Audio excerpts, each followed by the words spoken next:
बच्चों नमस्कार। आप सभी का हमारे YouTube चैनल दीक्षा पाठशाला में स्वागत है। बच्चों इस वीडियो में आज हम क्वेश्चन नंबर 121 से पढ़ना प्रारंभ करेंगे। बच्चों ये सभी प्रश्न अत्यंत ही आवश्यक है, सभी प्रतियोगी परीक्षाओं में ये सभी प्रश्न पूछे गए हैं। तो बच्चों इस प्रश्न को हम लोग क्या करेंगे, डिटेल से पढ़ेंगे और इसके बारे में जानेंगे। तो बच्चों आज का हमारा पहला प्रश्न है, एक्सोबायोलॉजी किससे संबंधित है। ऑप्शन क्या दिया गया है यहाँ पे। पहला है पौधों का जीवन, दूसरा है पृथ्वी पर मानव जीवन, तीसरा है पशुओं का जीवन और चौथा क्या है बच्चों, बाहरी अंतरिक्ष में जीवन। तो बच्चों जो एक्सोबायोलॉजी संबंधित है वो किससे संबंधित है, बाहरी अंतरिक्ष में जीवन से। अतः हमारा जो डी वाला ऑप्शन है वो क्या हो जाएगा, सही हो जाएगा। ठीक है, नेक्स्ट क्वेश्चन। बच्चों अगला प्रश्न क्या है, मानव शरीर में प्रोस्टेट होता है। ग्रंथि, मांसपेशियां, झिल्ली या फिर संयोजी ऊतक। मानव शरीर में जो प्रोस्टेट होता है वो क्या होता है बच्चों, वो ग्रंथि होती है यानी कि ग्लैंड होता है। ठीक है, अब इसके बारे में हम लोग जान लेते हैं, तो इसको ध्यानपूर्वक सुनिएगा। मानव शरीर में प्रोस्टेट जो होता है क्या होता है बच्चों, प्रोस्टेट जो होता है वह अखरोट के आकार के बराबर होता है। ठीक है, यह मूत्राशय की ग्रीवा के नीचे, कहाँ पे, ग्रीवा के नीचे मूत्र मार्ग के आसपास मौजूद होता है। प्रोस्टेट जो होता है बच्चों, क्या चीज़, प्रोस्टेट जो होता है एक दूधिया तरल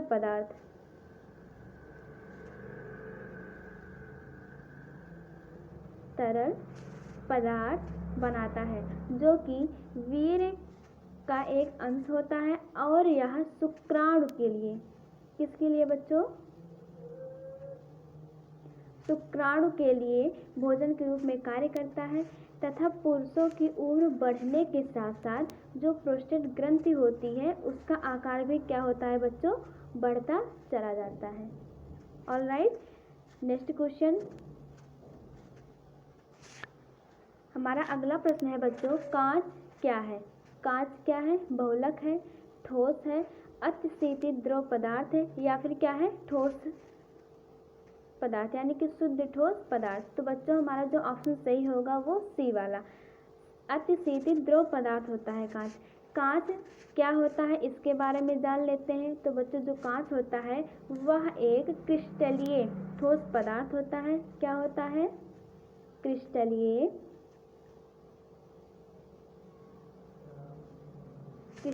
ठोस पदार्थ होता है जिसमें द्रव की भांति बहने का गुण होता है। पुरानी इमारतों पर लगे जो शीशे होते हैं वह ऊपर से पतले तथा नीचे से बच्चों क्या होते हैं, मोटे होते हैं। तो हमारा कहने का तात्पर्य क्या है, कहने का मतलब ये है जो पुरानी इमारतें होती हैं उसके जो शीशे लगे होते हैं ऊपर से पतले होते हैं तथा नीचे से मोटे होते हैं। ठीक है, अगला प्रश्न, निम्नलिखित में से यौगिकों के किस समूह को सहायक आहार कारक कहा जाता है। तो बच्चों जो विटामिन होता है इसे ही क्या कहा जाता है, सहायक आहार कारक। ठीक है, अतः हमारा जो ऑप्शन डी है वो क्या हो जाएगा, सही हो जाएगा। अब बच्चों यहाँ पे हम लोग इसको भी पढ़ लेते हैं। यह कार्बनिक यौगिक होते हैं। विटामिन जो होता है शरीर की उपापचयी यानी मेटाबॉलिज्म में उत्प्रेरक की क्रियाओं को नियंत्रित करते हैं। किसको, उत्प्रेरक की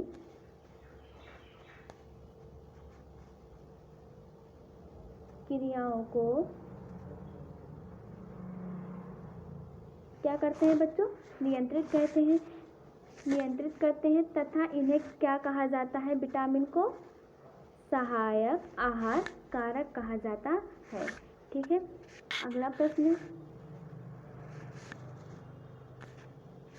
तो बच्चों जो हमारा अगला प्रश्न है वो अत्यंत ही इम्पोर्टेंट क्वेश्चन है, इसको हम लोग ध्यान से देखेंगे। बच्चे क्या है, कोशिका में अचल संपत्ति किसे कहा जाता है। माइटोकॉन्ड्रिया, लाइसोसोम, न्यूक्लिक अम्ल या फिर इनमें से कोई नहीं। तो बच्चों जो कोशिका में अचल संपत्ति कहा जाता है वह न्यूक्लिक अम्ल को कहा जाता है। ठीक है। अतः हमारा जो तीसरा वाला ऑप्शन है वो क्या हो जाएगा, सही हो जाएगा। न्यूक्लिक अम्ल को क्या कहते हैं, कोशिका में अचल संपत्ति कहा जाता है। बच्चों माइटोकॉन्ड्रिया के बारे में बात करते हैं। माइटोकॉन्ड्रिया जो होता है यह कोशिका का पावर हाउस होता है, यानी कि माइटोकॉन्ड्रिया को क्या कहते हैं, कोशिका का पावर हाउस भी कहते हैं। जबकि लाइसोसोम को बच्चों आत्मघाती थैली भी कहा जाता है। क्या कहा जाता है बच्चों, आत्मघाती थैली। ठीक है। अगला क्वेश्चन क्या है बेटा, जब कोई व्यक्ति केवल नज़दीकी वस्तुओं को ही देख सकता है तो इस स्थिति को क्या कहते हैं। तो बच्चों इतना हमें पता है कि जब व्यक्ति को नज़दीकी वस्तु दिखाई देता है तो उसे निकट दृष्टि दोष होता है। ठीक है। निकट दृष्टि दोष क्या होता है बच्चों, इस दोष में नेत्र निकट की वस्तु को स्पष्ट देख सकता है किंतु दूर की वस्तुएं स्पष्ट रूप से दिखाई नहीं देती हैं। अब निकट दृष्टि दोष के अगर हम कारण जान लें तो ये कारण क्या होता है इसका, ये भी ध्यान से देखेंगे। ठीक है। तो बच्चों ध्यान से सुनना, जो निकट दृष्टि दोष का कारण होता है वो होता है, यह दोष तब उत्पन्न होता है जब वस्तुओं का प्रतिबिंब रेटिना के पहले बन जाता है। कब, जब वस्तुओं का प्रतिबिंब रेटिना के क्या बन जाता है, पहले बन जाता है, तब यह दोष उत्पन्न होता है। ठीक है। इसके दो कारण होते हैं, क्या क्या। पहला जो कारण है बच्चों, नेत्र के गोलीय भाग का, नेत्र के गोलीय भाग के व्यास का बढ़ जाना, तथा दूसरा नेत्र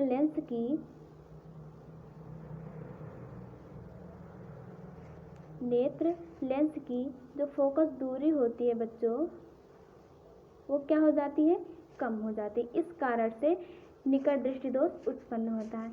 ठीक है। अब इसके अगर निवारण के लिए बात करना चाहिए, जब निकट दृष्टि दोष होता है बच्चों तो हम लोग क्या करते हैं, एक उचित फोकस दूरी वाला कौन सा लेंस, अवतल लेंस लगाते हैं। ठीक है। इसी प्रकार से बच्चों हम लोग दूसरा भी देख लेते हैं, दूर दृष्टि दोष किसे कहते हैं। तो बच्चों जो दूर दृष्टि होता है उसमें दूर की वस्तुएं स्पष्ट रूप से दिखाई देती हैं किंतु निकट की वस्तुएं स्पष्ट रूप से नहीं दिखाई देती हैं। ठीक है। इस दोष के निवारण के लिए क्या होता है बच्चों, इस दोष के निवारण के लिए हम लोग चश्मे में उचित फोकस दूरी का उत्तल लेंस लगाते हैं। कौन सा लेंस लगाते हैं, उत्तल लेंस लगाते हैं, जिससे दूर दृष्टि दोष का निवारण होता है। और इसका कारण क्या है, जो वस्तु का प्रतिबिंब होता है बच्चों वो रेटिना के पीछे बनता है, रेटिना के पीछे बनता है। इस कारण से दूर दृष्टि का कारण है। ठीक है। अब बच्चों हम लोग अगला बात करते हैं, अगला क्या है,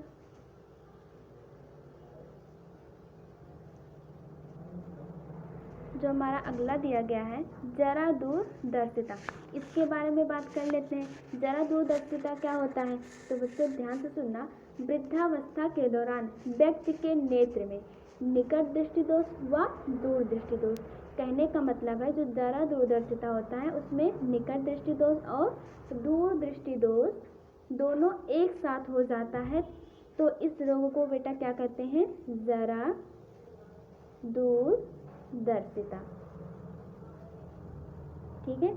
जब दोनों रोग हो जाता है तो उसे क्या कहते हैं, जरा दूरदर्शिता कहते हैं। इसके निवारण हेतु, किसके निवारण हेतु, जरा दूरदर्शिता के, इसके निवारण हेतु व्यक्ति दो प्रकार के लेंस का प्रयोग करता है, निकट दृष्टि दोष के लिए अवतल लेंस तथा दूर दृष्टि दोष के लिए किसका, उत्तल लेंस का प्रयोग करते हैं। ओके बच्चों। अगला प्रश्न क्या है, हमारा अगला प्रश्न है,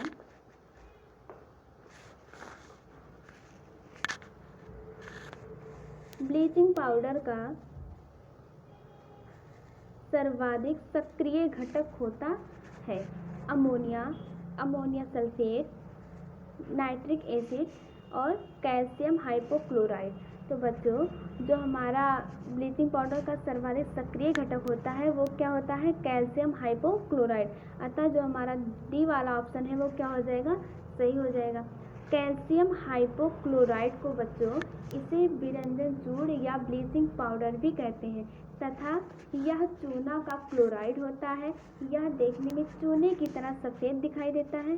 क्या दिखाई देता है बच्चों? सफ़ेद दिखाई देता है। इसमें से क्लोरीन की गंध, किसकी गंध?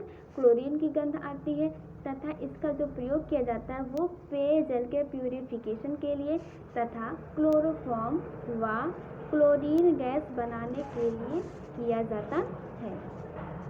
नेक्स्ट क्वेश्चन बच्चों, ये जो प्रश्न संख्या 128 है वह अत्यंत ही महत्वपूर्ण है। यह क्वेश्चन रेलवे एनटीपीसी 2016 में पूछा गया था। ठीक है, ये क्वेश्चन है क्या? गैलन सामान्यतः किसके लिए इस्तेमाल किया जाता है? तो बच्चों जो गैलन सामान्यतः इस्तेमाल किया जाता है वह आयतन के माप के रूप में किया जाता है। ठीक है, आयतन के माप के रूप में जो गैलन सामान्यतः इस्तेमाल किया जाता है। ठीक है, तो हमारा जो पहला ऑप्शन है वो क्या हो जाएगा? सही हो जाएगा। अगला क्वेश्चन, ऊँटों द्वारा की जाने वाली आवाज़ को क्या कहते हैं? तो बच्चों ऑप्शन यहाँ पे दिया गया है हाउल, दूसरा है मिमियाना, तीसरा है गुड़गुड़ाहट और चौथा क्या है? बड़बड़ाना। तो बच्चों जो ऑप्शन हमारा सही होगा वो क्या होगा? तीसरा, यानी कि जो ऊँटों द्वारा की जाने वाली आवाज़ होती है वो क्या होती है? गुड़गुड़ाहट। ठीक है, तो हमारे यहाँ पे जो तीसरा ऑप्शन है वो क्या हो जाएगा? सही हो जाएगा। अगला प्रश्न, जिंक सल्फाइड का आम तौर पर प्रयोग किया जाता है। तो बच्चों जिंक सल्फाइड का आम तौर पर प्रयोग कब किया जाता है इसको देख लेते हैं। कवकनाशी के रूप में, शाकनाशक के रूप में, कृंतक के रूप में, तीसरा ऑप्शन हो गया, और चौथा क्या हो गया?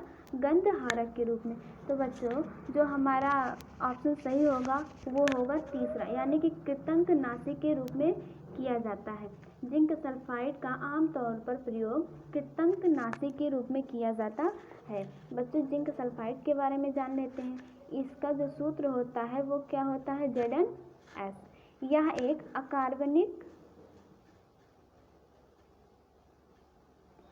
एक अकार्बनिक यौगिक होता है। इसका प्रयोग कृंतकनाशी के रूप में किया जाता है। तो बच्चों अगर ये है कृंतकनाशी होता क्या है, अगर ये पूछा जाए कि जो कृंतकनाशी है वो क्या होता है तो हम लोग क्या बताएंगे? यह चूहे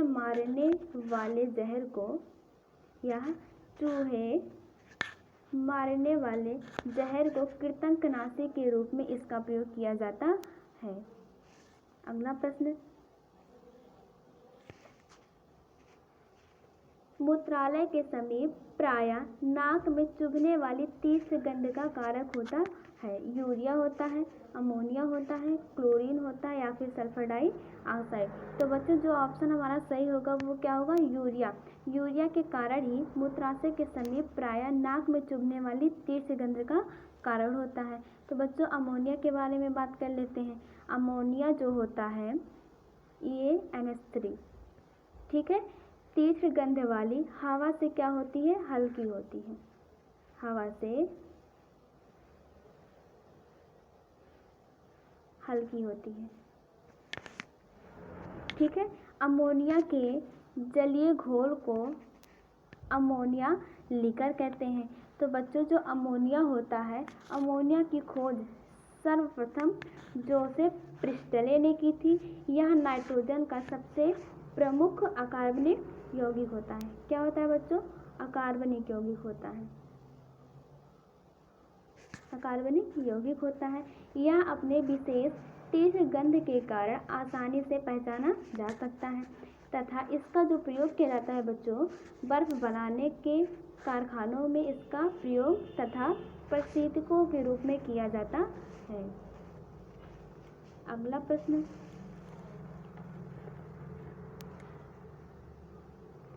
तापमान बढ़ने पर पदार्थों की गतिज ऊर्जा पर क्या प्रभाव पड़ता है? तो बच्चों ऑप्शन दिया गया है। पहला ऑप्शन क्या है? गतिज ऊर्जा बढ़ जाती है। दूसरा है गतिज ऊर्जा घट जाती है। तीसरा ऑप्शन दिया गया है गतिज ऊर्जा अपरिवर्तित रहती है। तथा जो चौथा ऑप्शन है इनमें से कोई नहीं। तो बच्चों हमारा ऑप्शन जो सही होगा वो क्या होगा? गतिज ऊर्जा बढ़ जाती है, यानी कि जो पहला ऑप्शन है वो क्या हो जाएगा? सही हो जाएगा। तापमान बढ़ने पर पदार्थों की गतिज ऊर्जा बढ़ जाती है। ठीक है। पदार्थ के कण निरंतर क्या होते हैं बेटा? गतिशील होते हैं। पदार्थ के कण निरंतर गतिशील होते हैं क्योंकि इनमें क्या पाई जाती है? गतिज ऊर्जा पाई जाती है। अगला प्रश्न, नीलगाय निम्न में से किस कुल में आती है? बच्चों ऑप्शन दिया गया है बकरी, भेड़, हिरण, गाय। तो जो नीलगाय होती है वो हिरण कुल में आती है। अतः हमारा जो तीसरा ऑप्शन है वो क्या हो जाएगा? सही हो जाएगा। अगला प्रश्न क्या है? भारत के कुल भागों में पृथ्वी का रंग लाल होने का कारण क्या है? तो बच्चों ऑप्शन दिया गया है मैग्नीशियम की मौजूदगी के कारण, फास्फेट की मौजूदगी के कारण, फेरिक ऑक्साइड की मौजूदगी के कारण, या फिर इनमें से कोई नहीं। तो बच्चों हम लोगों को क्या देखना है? भारत के कुछ भागों में मिट्टी का रंग जो लाल होता है इसका कारण क्या है? तो बच्चों इसका कारण ये है फेरिक ऑक्साइड की मौजूदगी। इसी के कारण ही भारत के कुछ भागों में मिट्टी का रंग लाल होता है। अतः हमारा जो तीसरा ऑप्शन है वो क्या हो जाएगा? सही हो जाएगा। तो बच्चों हमारा अगला प्रश्न जो है वो इस वीडियो का अंतिम प्रश्न है। क्या है? निम्नलिखित में से प्राथमिक रंग कहे जाते हैं? लाल, हरा तथा गुलाबी। दूसरा है लाल, हरा तथा नीला। तीसरा है नीला, हरा तथा काला। और जो चौथा दिया गया है वो पीला, नीला तथा जामुनी। तो बच्चों जो हमारा प्राथमिक रंग होता है वो दूसरा लाल, हरा तथा नीला, इसे हम लोग क्या कहते हैं? प्राथमिक रंग कहते हैं। तो बच्चों अगर आपको हमारा वीडियो पसंद आया हो तो इसे लाइक, सब्सक्राइब और शेयर करना मत भूलिए ताकि हमारे सभी वीडियो आप तक प्राप्त हो सके। धन्यवाद।